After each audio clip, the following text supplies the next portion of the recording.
Olá pessoal, eu sou o Cleverson Souza da Construtiva Aprimoramento Profissional e nesse vídeo eu vou apresentar para vocês a nova planilha de memória de cálculos da Prefeitura de Belo Horizonte e vou te explicar passo a passo como fazer o preenchimento da planilha para que você possa protocolar os seus projetos na Prefeitura já de acordo com as exigências do novo plano diretor.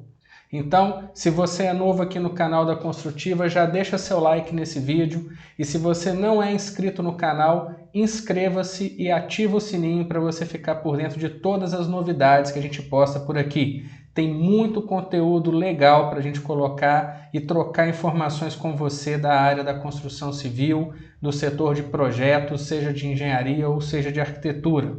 Então, para a gente não perder mais tempo, bora lá aprender a preencher a planilha de memória de cálculo.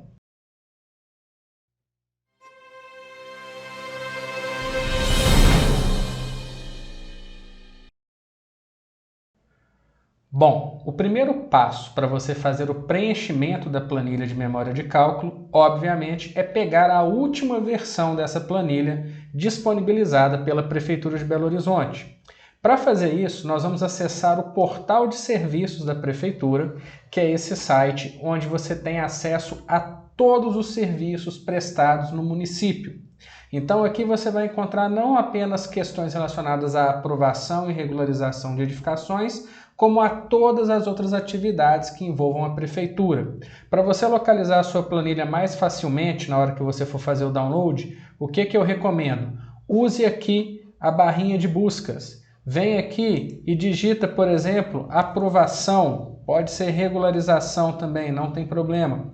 Você vai mandar fazer a busca, vai localizar aqui o tipo de serviço que você pretende executar, licenciamento de edificação, alvará de construção, e na aba Material Informativo, você vai conseguir encontrar a planilha aqui nessa opção Padrão de representação gráfica. Se você clicar aqui, você tem a opção de baixar a planilha de memória de cálculos, bem como outros elementos aí, outras portarias referentes à representação gráfica dos projetos na Prefeitura de Belo Horizonte. Ok? Eu já fiz o download da minha planilha, ela está aberta aqui no meu computador e eu vou usar esta planilha que é a mais atualizada para que eu possa mostrar para vocês cada item e como que isso influencia o seu projeto diretamente. Vamos lá? Bom, logo que você abrir essa planilha no seu computador, a primeira coisa que você vai fazer é conferir a data da última versão da planilha. Às vezes você já trabalhou com alguma planilha que foi liberada no início da vigência do novo plano diretor, porém, como esse material é muito novo, ele está passando por aperfeiçoamentos constantes. Então pode ser que você tenha feito o download de uma versão da planilha lá em fevereiro, quando a lei entrou em vigor, mas olha só, a última versão dessa planilha é do dia 20 de março. Então, verifique se a planilha que você está trabalhando é a última. Uma dica que eu dou, nunca guarde arquivos, nunca guarde documentos da Prefeitura de Belo Horizonte no HD do seu computador. Esses documentos são atualizados com muita frequência e se você não trabalha com a última versão, quando você protocolar o seu projeto e ele for passar pela fase de análise documental, você vai ter uma reprovação por não estar apresentando a última versão de cada documento. Então, na dúvida, vai protocolar um projeto novo? Baixe as últimas versões disponíveis no portal de serviços da Prefeitura, que não tem como você errar. Vamos lá, então, falar um pouquinho sobre essa planilha que está aberta. Vocês vão perceber uma diferença logo que vocês abrirem a nova planilha em relação àquela que nós estávamos acostumados, porque ela já não vai abrir logo de cara aquela aba onde você preencher as áreas do seu projeto. Essa planilha agora ela abre uma aba inicial que eles chamam de orientações, onde são feitos 9 questionamentos aqui sobre o seu projeto, que você vai responder tendo como base a informação básica de edificações e o projeto propriamente dito. São perguntas que você sempre vai responder como sim ou não. E, à medida que você for respondendo, a própria planilha vai carregar as abas que você vai ter que preencher de acordo com o seu projeto, ok? Vamos dar uma repassada rápida nas perguntas? Primeira pergunta, algum de seus lotes tem mais de um zoneamento, sendo um deles PA1, PVP ou conexão de fundo de vale? Bom, Você vai consultar a sua informação básica lá no campo de informações urbanísticas. Se tiver algum dado desses constando lá, você vai responder sim. Se não tiver, a resposta é não. Seu terreno é composto por lotes com zoneamentos diferentes? Mesma questão. Se na sua informação básica fala em mais de um zoneamento, ou se você tem um terreno composto por vários lotes que estão em zoneamentos diferentes, você vai responder sim. Caso contrário, também vai responder não. O seu projeto fará uso de medidas de resiliência e sustentabilidade, conforme o anexo do Decreto 17.273? Isso vai depender das suas soluções de projeto. Esse decreto fala sobre as soluções de sustentabilidade que, se forem adotadas no projeto, vão te dar benefícios do ponto de vista de aumentar o seu potencial construtivo. Então, se você seguir as diretrizes desse decreto, se você está atendendo essas diretrizes no seu projeto, você vai responder sim. Se você não está adotando nenhuma medida de resiliência e sustentabilidade, você vai responder não. Você pretende fazer uso de outorga onerosa com contrapartida financeira? Essa é a famosa ODC da mudança da lei. Ou seja, se o seu cliente está disposto a comprar potencial construtivo da prefeitura, pagando uma diferença em dinheiro, você vai responder sim a essa pergunta. Se o seu projeto não vai usar potencial construtivo extra, você vai ficar dentro do seu coeficiente de aproveitamento básico, você vai responder não a essa pergunta, ok? Seu terreno é composto por lotes com valores diferentes conforme planta de valores imobiliários para o cálculo do ITBI?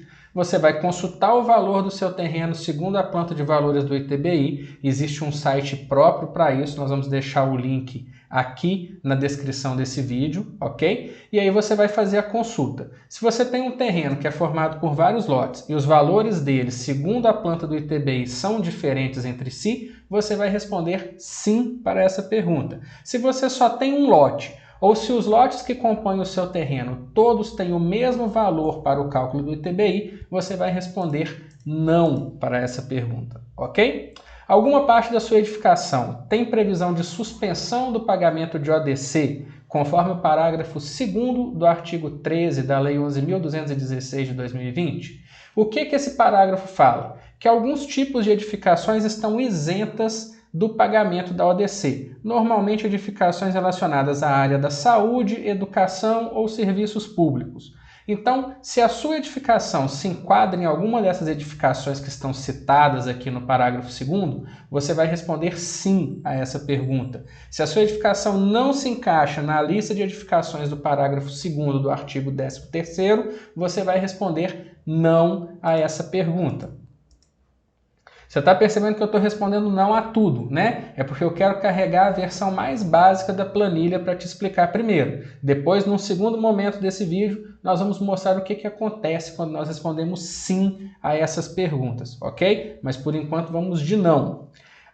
Sétimo questionamento. Seu projeto contém área a ser regularizada pela Lei 9.074 de 2005? A Lei 9.074 é a lei da anistia de edificações, ou seja, é aquela lei que permite que você pague multas ao município para regularizar eventuais infrações que a sua edificação esteja cometendo em relação à legislação urbanística. Então, se o projeto que você vai protocolar na prefeitura é uma regularização e ele vai ser regularizado pela Lei 9.074, você vai responder sim a essa pergunta. Se é um projeto novo, de uma edificação que vai ser construída do zero, ou se é uma regularização que vai seguir os trâmites da legislação vigente, ou seja, não estará enquadrada na Lei 9.074, você vai responder não a essa pergunta.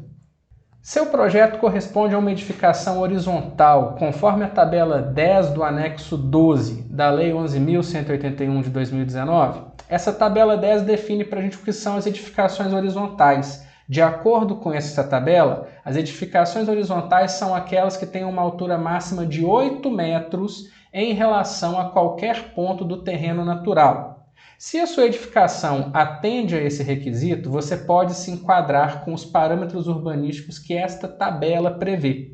A tabela 10 vai então flexibilizar uma série de parâmetros do tipo altura na divisa, vagas de garagem, afastamentos, ok? Desde que a edificação que você pretende construir respeite a altura máxima de 8 metros em relação ao terreno natural, seja ela residencial ou não residencial. Então, se você atendeu a esse requisito e pretende usar os parâmetros diferenciados da tabela 10, você vai responder sim a essa pergunta. Se a sua edificação não atende ao requisito para ser classificada como edificação horizontal, ou se você não pretende trabalhar com os parâmetros diferenciados da tabela 10, você vai responder não a essa pergunta. E, finalmente, o seu projeto é modificação de outro com alvará válido ou com baixa expedida? O que significa isso? Você está fazendo um projeto de modificação. Essa edificação que você está modificando, ela foi aprovada na vigência de uma outra legislação e tem o alvará válido ou já teve a sua baixa de construção expedida?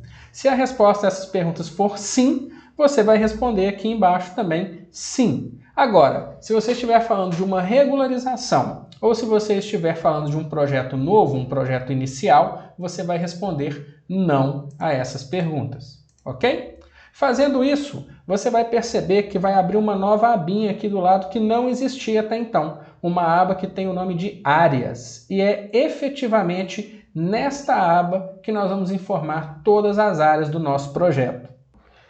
Acessando então a abinha áreas, a minha planilha vai abrir essa nova aba aqui, onde eu vou informar todas as áreas referentes ao projeto que eu pretendo aprovar ou regularizar na prefeitura. Você vai perceber que essa nova forma de lançar as áreas é totalmente diferente da planilha de memória de cálculo que nós tínhamos anteriormente. E isso reflete o fato de que a nova Lei de Uso e Ocupação do Solo, o novo plano diretor, mudou a maneira como a prefeitura interpreta as áreas da edificação. Então, se você trabalhava com o plano diretor antigo, todas aquelas áreas passíveis de desconto que a gente precisava mostrar na nossa memória de cálculo, tipo circulação vertical, circulação horizontal, ARS, enfim, tudo que você tinha que mostrar e lançar em cada coluna da planilha anterior dava um trabalhão danado, agora não existe mais, porque a nova legislação, o novo plano diretor, fala apenas em área privativa e áreas comuns. Então, o que eu lanço nessa planilha agora é justamente a área privativa e as áreas comuns. Vamos fazer um reconhecimento geral dessa planilha e depois nós vamos fazer um lançamento de um projeto simplesinho, só para a gente entender como que funciona essa planilha e como que você vai operá-la nos seus projetos, ok? Então, nossa planilha começa aqui em cima com um cabeçalho, certo?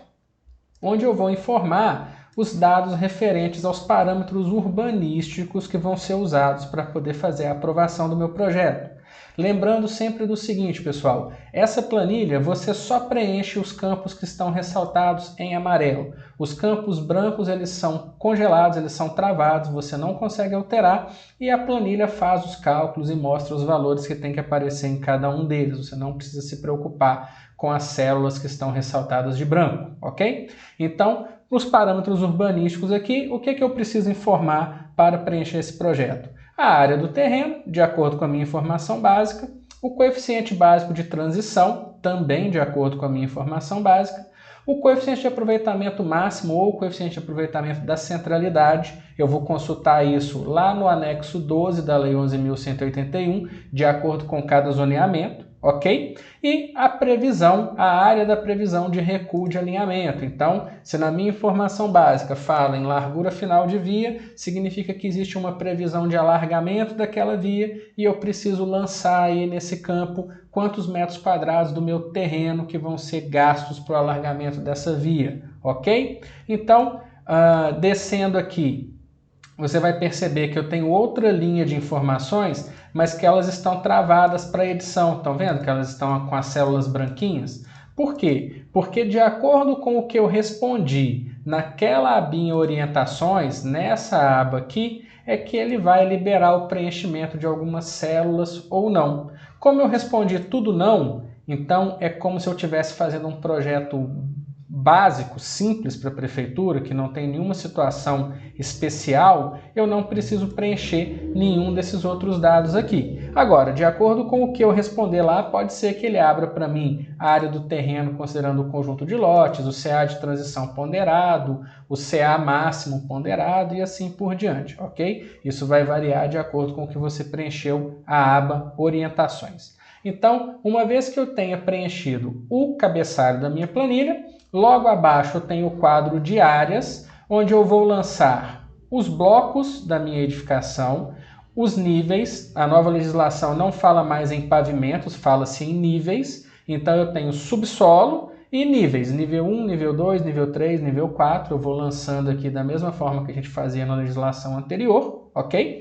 E eu vou lançar as áreas residenciais e as áreas não residenciais do meu projeto. O meu projeto ele é só de uso residencial. Ok, então eu vou preencher só essa coluna referente à área residencial. Eu vou lançar as áreas privativas e as áreas de uso comum, porque o cálculo do desconto que a legislação vai fazer para mim é baseado na quantidade de áreas de uso comum em relação à área privativa, ok? Se eu estiver falando de uma edificação exclusivamente de uso não residencial, eu vou deixar essas colunas referentes à área residencial em branco e vou preencher as colunas aqui da área não residencial. Você vai perceber que para a área não residencial não tem o campo áreas de uso comum. Por quê? O cálculo do desconto das edificações não residenciais, ele é uma conta feita sobre a área bruta, ou seja, você desconta do seu projeto, no caso de uso não residencial, a área bruta dividido por 1,7, ok? Então é uma conta mais direta, a planilha já faz isso, independente de você lançar áreas comuns ou não, certo?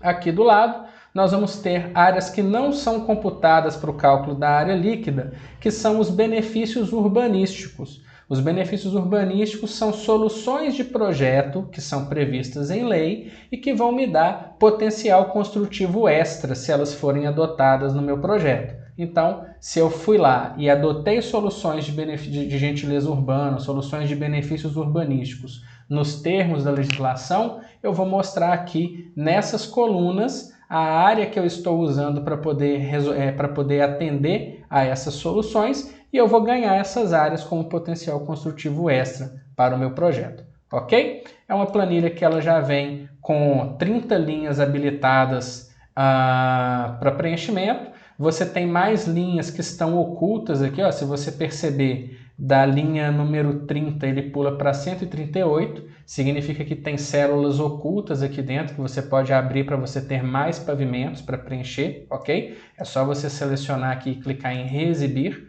que ele vai abrir mais linhas para você, ok?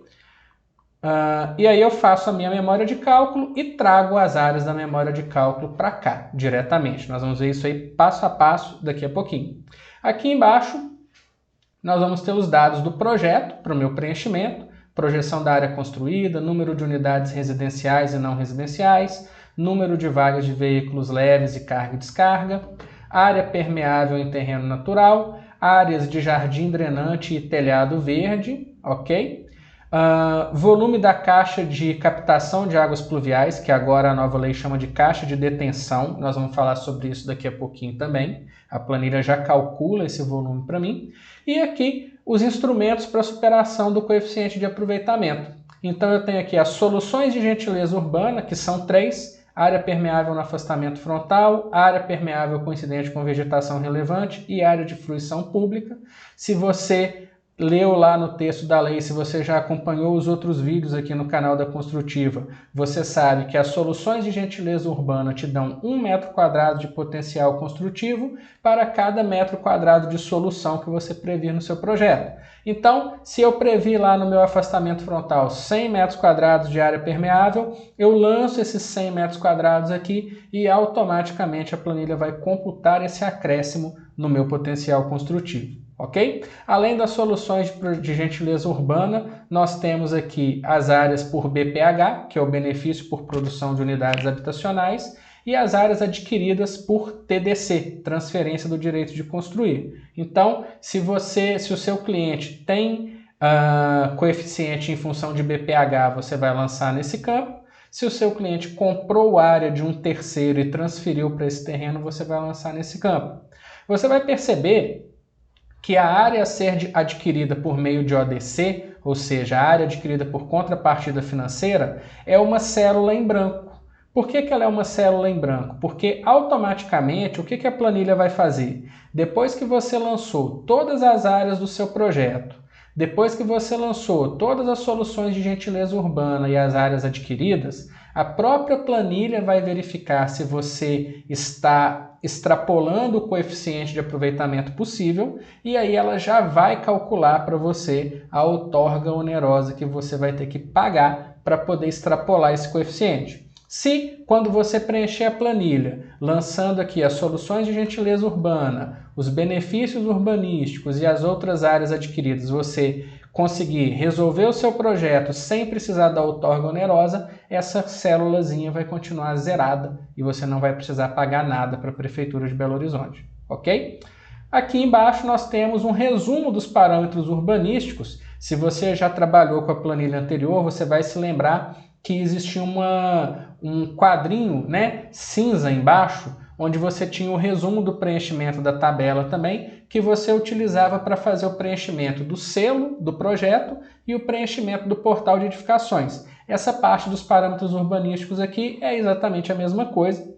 Você vai perceber que são menos parâmetros que são cobrados para você inserir no selo do projeto, ok? E eles já vão ser, como você está percebendo aqui, todas as célulazinhas estão brancas, eles são calculados automaticamente à medida em que você preenche a sua planilha. Então, depois que você preencheu todos os campos amarelos que têm que ser preenchidos, ele já vai estar aqui embaixo com todas as informações que você precisa transferir para o selo do seu projeto e para o portal de edificações. Para a gente entender melhor como que funciona o preenchimento dessa planilha, eu vou exemplificar com um projetinho não residencial, bem pequeno, bem simplesinho, só para a gente poder estudar os conceitos e entender os conceitos da planilha, ok? E depois você com certeza vai poder extrapolar aí para cada projeto seu, de acordo com a sua necessidade, de acordo com o que você vai ver a gente preenchendo aqui. Certo? Então o projeto que nós vamos adotar como referência é esse aqui. Eu já estou com a memória de cálculo dele feita, ok? É uma edificação, como eu já falei, de uso não residencial. São 2 pavimentos, ok? Eu tenho aqui então o primeiro pavimento e o segundo pavimento da edificação e tenho aqui também a memória de cálculo das minhas áreas permeáveis para eu poder fazer o preenchimento da minha planilha, ok? Se você já está familiarizado com a legislação anterior, você deve ter achado interessante uma coisa. Eu só tenho um tipo de área na minha memória de cálculo, olha só, que é a área privativa não residencial. Eu não lancei áreas de circulação vertical, áreas de circulação horizontal, nada disso. Por quê? Porque, como eu já havia falado anteriormente nesse vídeo, a nova legislação não considera mais a forma antiga de se descontar as áreas da edificação. O desconto agora, principalmente para o uso não residencial, que é o nosso exemplo aqui, ele é feito diretamente sobre a área bruta construída, a área bruta edificada. Então eu não preciso mais, na minha memória de cálculo, separar as áreas igual era feito antigamente na legislação anterior. Eu posso simplesmente definir, mostrar qual que é a minha área de uso não residencial e lançar essa área diretamente na planilha. Mas antes disso, vamos preencher o nosso cabeçalho para que a gente possa utilizar a planilha da forma correta, certo? Então, para eu preencher o cabeçalho, eu vou usar aqui a minha informação básica, ou seja, as informações, os dados urbanísticos que eu tenho para aquele terreno. Então, primeira coisa que a planilha me pergunta no cabeçalho, qual é a área do terreno? Então, aqui na minha informação básica, eu tenho aqui no campo características geométricas, classificação viária e permissividade. A área do lote que está indicada para mim aqui é de 882 metros quadrados. Então eu venho aqui na minha planilha e preencho 882, ok? A segunda coisa que eu preciso indicar é o meu CA básico de transição, ou seja, o meu coeficiente de aproveitamento básico que está sendo aplicado durante o período de transição da legislação. Esse CA básico também é mostrado para mim na informação básica, logo aqui na primeira folha, no campo Informações Urbanísticas. Então aqui, ó, meu coeficiente de aproveitamento básico de transição é 2,7. Então eu venho aqui, 2,7, Enter. Ele me pede o CA máximo, ou o CA da centralidade. Como eu já havia falado também, essa informação você vai obter no anexo 12 da Lei 11.181. Eu não vou abrir o anexo 12 aqui para não prolongar o nosso vídeo, mas para a região de zoneamento OP3, igual é o nosso caso, ocupação preferencial 3, o coeficiente de aproveitamento máximo é de 4 vezes a área do terreno. Então eu já lancei aqui o meu CA máximo, ok? E aqui sobre a área de previsão do recuo do alinhamento, eu venho aqui na minha informação básica, novamente no campo de características geométricas, classificação viária e permissividade, e confiro se existe largura final de via, ok? Vocês vão perceber o seguinte, aqui no campo frentes eu vou ter o nome do logradouro, o tamanho da testada do lote para esse logradouro, a classificação viária, a permissividade de uso e a largura da via. Essa medida largura da via é referente ao tamanho da via que existe lá hoje. Em alguns lugares de Belo Horizonte, você pode pegar uma informação básica onde aqui no campo largura final venha um valor também. Se esse campo largura final vier com algum valor de dimensão, significa que esta via para a qual você está trabalhando tem uma previsão de alargamento, tem uma previsão de recuo do alinhamento. E aí você precisa aplicar os parâmetros da legislação para poder saber até onde que esse alargamento vai influenciar na ocupação do seu lote e saber quantos metros quadrados da área de lote você perde com esse recuo de alinhamento. Sabendo esse número de metros quadrados, você lança aqui nesse campo da planilha. Como na nossa informação básica não tem nenhuma definição de largura final nesse campo, significa que não há previsão de recuo de alinhamento para essa via e por isso eu não vou preencher nada aqui nesse quadradinho, eu vou deixar ele em branco do jeito que ele está aqui, certo? Preenchi o cabeçalho da minha planilha, eu vou agora indicar as áreas. Como eu tinha mostrado para vocês já, aqui na nossa memória de cálculo, nós temos uma edificação de bloco único, aqui na memória de cálculo das áreas permeáveis dá para ver, ó, é um bloco só, ok? Então eu tenho um bloco único com 2 pavimentos. Então eu vou lançar as áreas desse bloco aqui na minha planilha, certo? Então eu vou ter aqui bloco 1, nível 1, bloco 1, nível 2. Percebam, o número do bloco vai mudar se eu tiver mais do que uma edificação dentro do terreno. O que define blocos independentes, de acordo com a legislação de Belo Horizonte? É a presença de circulações verticais e horizontais também independentes. Então, se você tem, por exemplo, 2 prédios no mesmo lote que tem circulações verticais independentes e circulações horizontais independentes, você tem caracterizados 2 blocos dentro do mesmo terreno, ok? E aí você precisa lançar a área de cada pavimento para cada bloco. Isso daí não mudou em relação ao planilha anterior, né? Cada linha dessas que você lança aqui nessa planilha equivale a um pavimento da sua edificação. E você precisa lançar todos os pavimentos, mesmo que sejam pavimentos tipo, ou seja, pavimentos que se repetem, eles têm que ser lançados na planilha para que eles tenham suas áreas computadas e você possa fazer o cálculo da área lá no final, ok? No nosso caso, é um projeto muito pequenininho, então eu tenho apenas 2 pavimentos em um bloco só.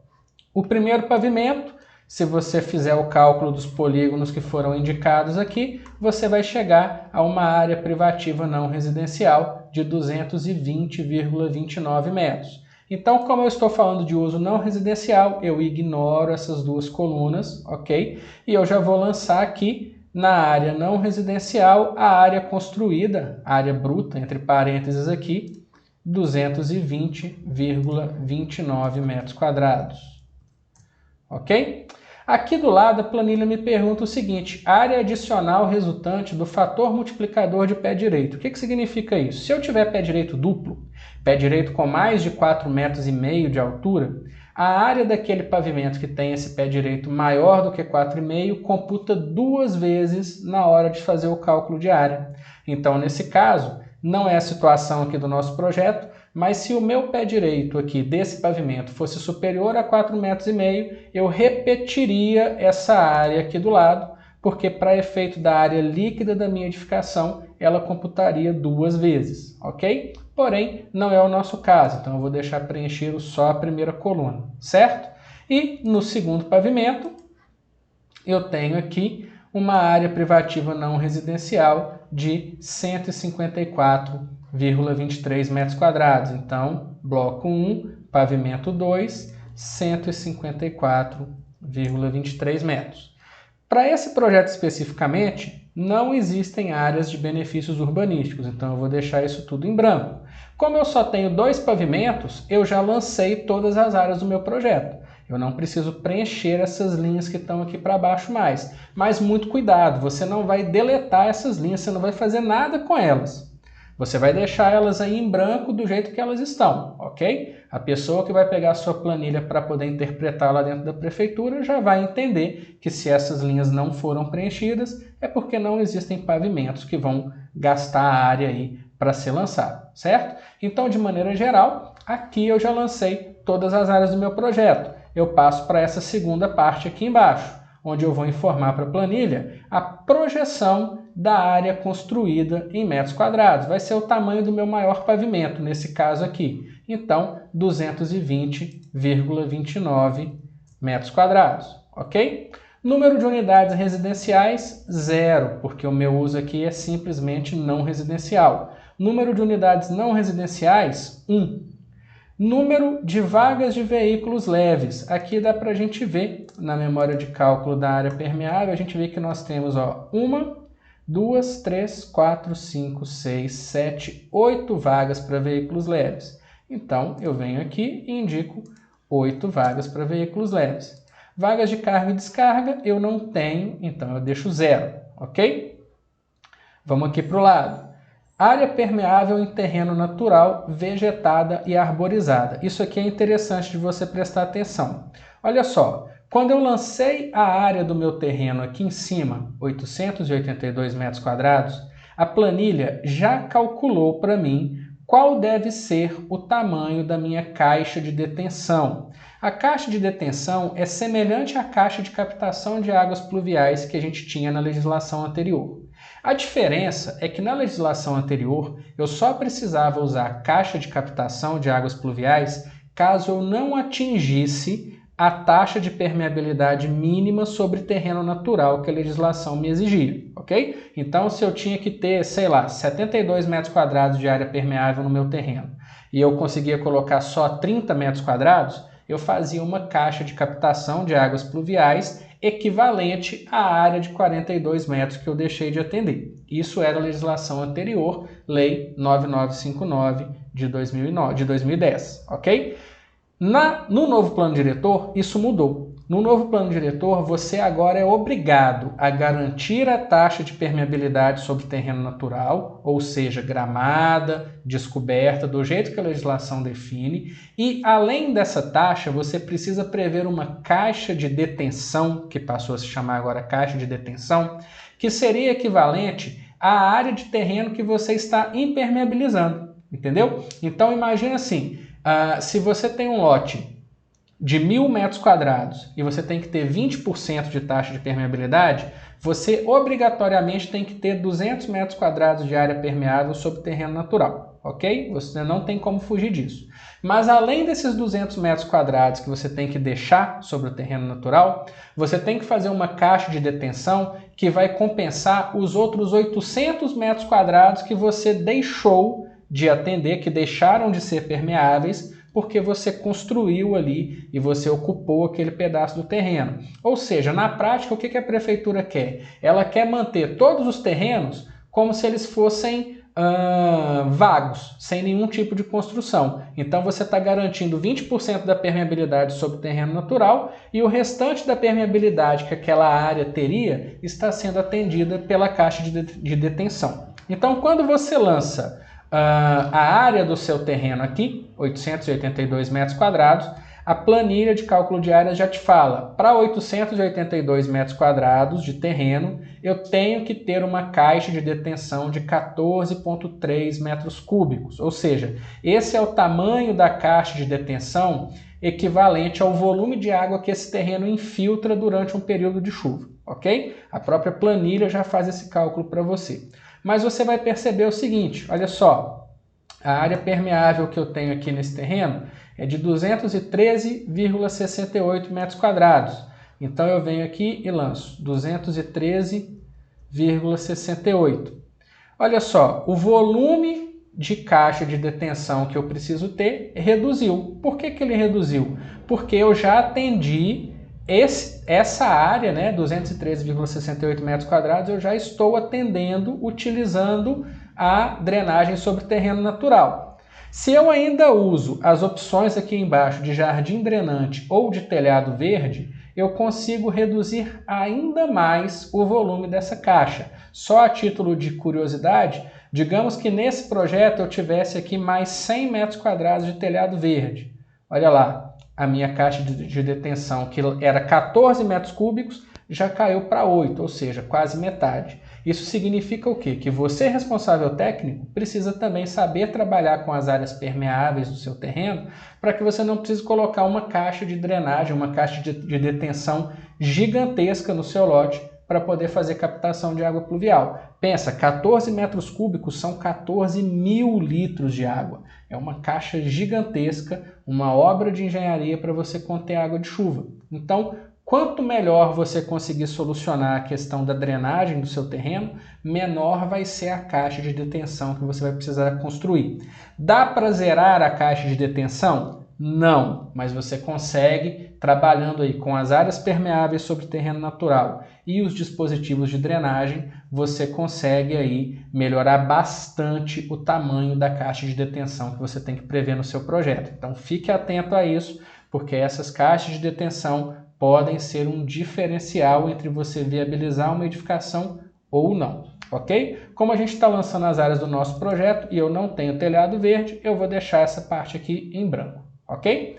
Se no meu projeto eu tivesse soluções de gentileza urbana, eu lançaria nessas colunas aqui. Eu não tenho nenhuma dessas três, nem área permeável em afastamento frontal, nem área coincidente com vegetação relevante, e nem área de fruição pública. Então, essa parte aqui eu deixo em branco. Eu também não tenho área adquirida por BPH e nem por TDC, então também fica em branco. Ou seja, aqui eu finalizei o preenchimento da minha planilha, ok? Eu tenho aqui então uma área construída bruta de 374,52 metros quadrados. Eu tenho uma área não computável de 154,21 metros quadrados, ou seja, a área líquida do meu projeto é de 220,31 metros quadrados.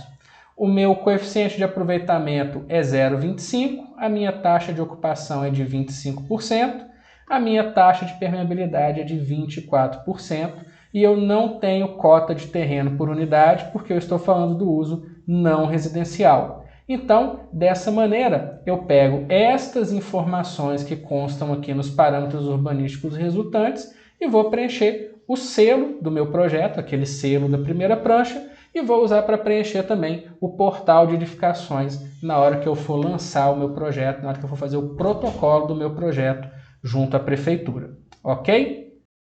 Bom, pessoal, eu espero que vocês tenham gostado. Eu vou parar esse vídeo por aqui porque ele já está ficando muito longo, mas esse vídeo de forma alguma esgota a quantidade de assunto que nós podemos falar sobre essa planilha de memória de cálculo.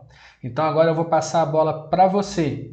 Deixa nos comentários aqui embaixo quais são as dúvidas que você tem na hora de preencher a planilha e quais são as principais dificuldades que você enfrenta na hora de trabalhar com essa planilha, porque nós vamos fazer uma segunda parte desse vídeo e nessa segunda parte nós podemos responder a sua dúvida.